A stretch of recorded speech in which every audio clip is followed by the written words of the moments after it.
Malikhethe inkosi enkulu kumgedlela uPompela Sithembiso Samampondo babamkhulu omkhulu phakathi. Amen. Iyaqhubeka indaba yakhe uDinizulu nakho phela ukudliwa kwawo umhlaba udliwa ngamangisi. Lawa phela ahluphayo afike nenkolo khona kulo lelizwe lase-Afrika esebenzisa yona phela inkolo yobuKristu ukuthi ahlukumeze aphinde adle umhlaba wabantu, njengoba sikhumbula ukuthi uCetshwayo phela ubenqabile ukumukela lenkolo kanye nazo izimishini lezi ekade befuna ukuzozifaka eZululand. Phela izimishini lezi kwakuwumqondo wawo amangisi ukumaka i-territory, ukufaka phela izikhonkwane emhlabeni wazo. Yebo, izimishini lezi zazenza umsebenzi omningi kakhulu, njengoba lekela kuchaza ikhumphedlela ukuthi emishini phela kwakuyisikole lapho ufike ufunde khona ukufunda isilungu uphinde ufundiswe nokubhala. Zazingekho izikole ngaleso sikhathi, kodwa indawo phela eseThekwini uShaka wayewanikezile amangisi le ngxenye yaseThekwini engasehaba. Phela nalo igama elisho ukuthi iTheku lithi lichaza khona ukuthi iyona ihaba noma ichweba, kanti akazanga ukuthi uShaka nawo seyigxoba ngetshe ngaphambili ngokunikeza amangisi. Phela bona oHenry Finn laba babefike kuye uShaka abagcina sebeyinkinga ngoba uHenry Finn wokuqala wazala uHenry Finn wesibili okuyena waba nesandla esikhulu ekuhlukumezekeni kwayo inkosi uCetshwayo. Yena phela wayikhipha nazo izibhamu lezi enikeza bona ozibhebhu, waphinde wayinyomfa kakhulu-ke uDingane. Nakho phela esebulala bonke ababehlobene noShaka kanye nazo zonke izihlobo abafowabo bakaShaka, wabulala uyaqotha imbokodo nesisekelo. Lokho kwafaka idwedwe kuye phela uMpande, wamdida umqondo uma esefuna nokubulala naye uqobo. Ulapho uMpande wagcina khona esehlangene nawo phela amabhunu. Lapho phela amabhunu athi kuze sibone ukuthi nixabene wena nomfowenu uDingane, akulona itulo leli, velane nidumelane nishayane nilwe, thina siyoba sohlangothini lwakho sikulekelele. Yilapho-ke uMpande angena khona naye futhi ogibeni lwamabhunu ukuthi njengoba ayesebambisene namabhunu unqotshwa uDingane, waphoqeleka ukuthi awahlomulise phela ngayo indawo. Yona phela lena eko-Escort nakhona ko-Harry Smith, kubheke ko-Newcastle koShaka ko-Vryheid. Asezinza lapho-ke amabhunu, njengoba naye phela uDinizulu othena esexakwe uye uZibhebhu lona obexhaswa yibo oHenry Finn Jr nazo izibhamu, naye waphoqeleka uDinizulu ukuthi akhande umbimbi nawo amabhunu ngoba phela wayehlaselwa yiwo amadube esandlwana kanye nawo amangisi. Amadube esandlwana phela lichazile ikhumphedlela ukuthi ingxenye yabantu abahunguleka ababengaphesheya kothukela kanye nomthavuna oThekwini kuze kuyoshaya koMaritzburg. Abahungulwa yibo phela belungu laba babebekwe uye uShaka kuleya ndawo yaseThekwini, abafaka izimishini zaye zasabalala kulo lonke leliya lizwe uShaka esehambile emhlabeni. Labo bantu bahunguleka abangena izimishini base bekubiza lokho ngempucuzeko.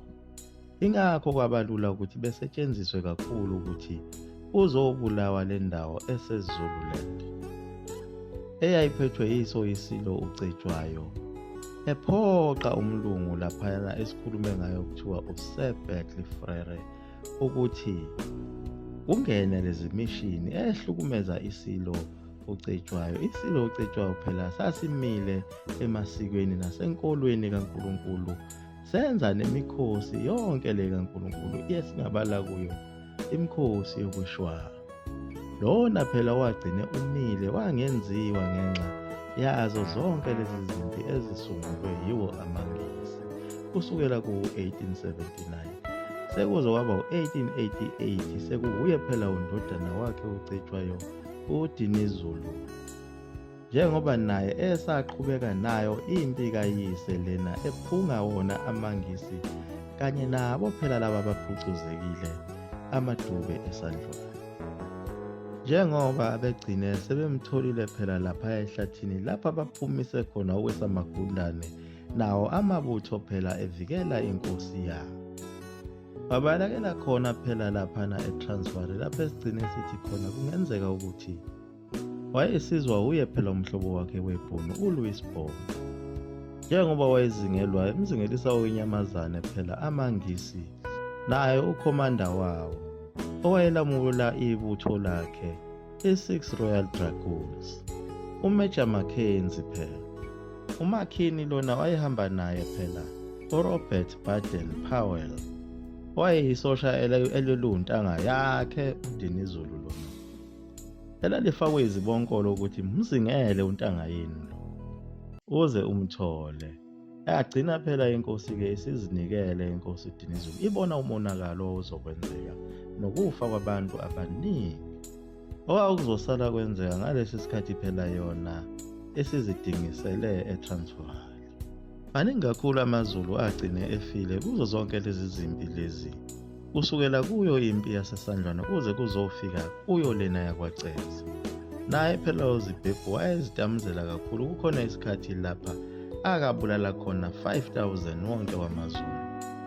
Kuyo phela impi yaseMsebe ngomhla ka-29 March 1883 lapho uZibhebhu wayezithuquzela khona ngenhlamvu kanye namanye amabutho ayezifela khona phela ezimpini zawo amangisi badubula ebefa ngo-10,000, 20,000, 15,000. Uqothwa nje ibhokodo lesisekelo bebulawa amaZulu kodwa engaphili.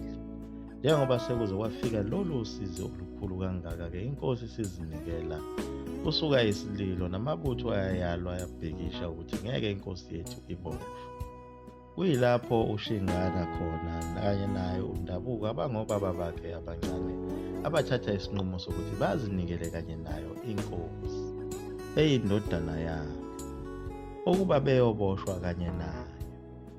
Ngoba phela base besibone kahle lesiya sibhamu umsebenzi waso lesekuthiwa i-Cackling gun phela esasikade sikhandwe uye umbhishobhi wama-Methodist esasibulala siqotha imbokodo yesisekelo sishaya 250 round per minute sishaya ibutho lonke sishaya isivalo okuyisona sibhamu esabulala uZulu omningi esasuka khona e-America.